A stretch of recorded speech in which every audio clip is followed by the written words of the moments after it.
পুরুষদের মতো নারীরাও কর্মক্ষেত্রে সমান অবদান রাখবেন, সম্মান এবং নিরাপত্তার সাথে। আমরা তার যে কোনো মূল্যে নিশ্চিত করব ইনশাআল্লাহ। চলাচলের জন্য বড় শহরগুলোতে আলাদা বাস সার্ভিস থাকবে, পিক আওয়ারে তাদের জন্য আলাদা গাড়ি থাকবে।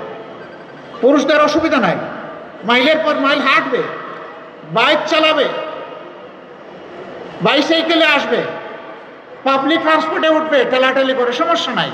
কিন্তু আমার মায়ের সমস্যা আছে, সেই সম্মানটা আমরা নিশ্চিত করবো ইনশাআল্লাহ।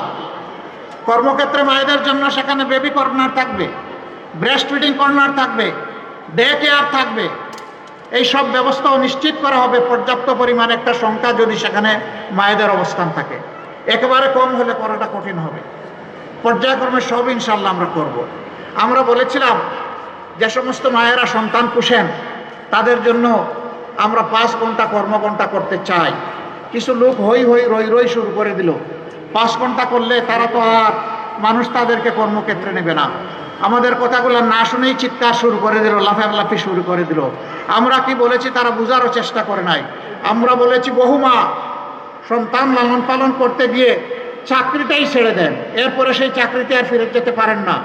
বরঞ্চ 5 ঘন্টা যদি কর্মঘণ্টা করা হয়, সন্তানের সেখানে যদি বেবি কেয়ার সিস্টেম করা হয়, তাহলে ও মা তার প্রয়োজন পূরণের জন্য, তার দক্ষতা কাজে লাগানোর জন্য সেখানে থেকে যাচ্ছেন, তাকে বিদায় নিতে হচ্ছে না, তিনি ঝরে পড়ছেন না।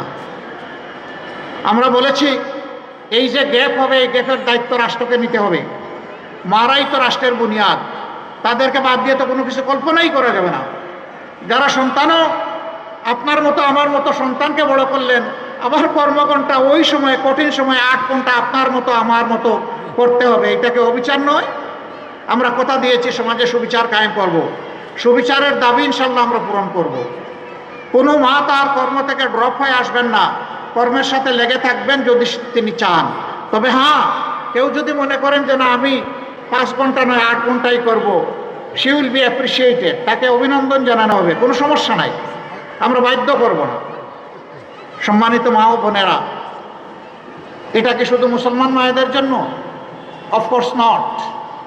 এটা মায়ের জাতির যারাই হবেন, যে ধর্মেরই হবেন, তাদের সকলের জন্যে।